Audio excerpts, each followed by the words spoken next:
नागपूर विमानतळावर कोचीवरून दिल्लीला जाणाऱ्या विमानाचं इमर्जन्सी लँडिंग करण्यात आलेलं आहे। इंडिको फ्लाईट संख्या 6E2706 हे कोचीवरून दिल्लीला जाणारं विमान होतं इंडिकोचं। त्याच्यामध्ये बॉम्ब असल्याची एक जो कॉल आहे, थ्रेट कॉल, तो ATCला मिळाला होता। त्यानंतर नागपूर एअरपोर्टला हे विमान जे आहे ते इमर्जन्सी लँड करण्यात आलं। 150च्या जवळपास प्रवासी या विमानात असल्याचं सांगितलं जात आहे। नागपूर विमानतळावर इंडिकोचं फ्लाईट उतरवल्यानंतर या ठिकाणी फायर ब्रिगेड, बॉम्ब निरोधक दस्ता, त्यानंतर नागपूर पोलिसांचं पथक, नागपूर विमानतळाचं एक जे पथक आहे ते या ठिकाणी दाखल झालं। या ठिकाणी विमानाची कसून चौकशी करण्यात आली।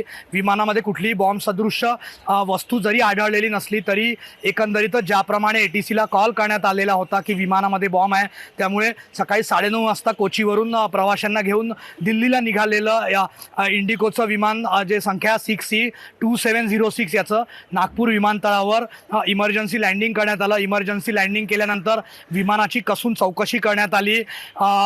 सुरक्षेचे अधिकारी त्या ठिकाणी पोहोचलेले होते।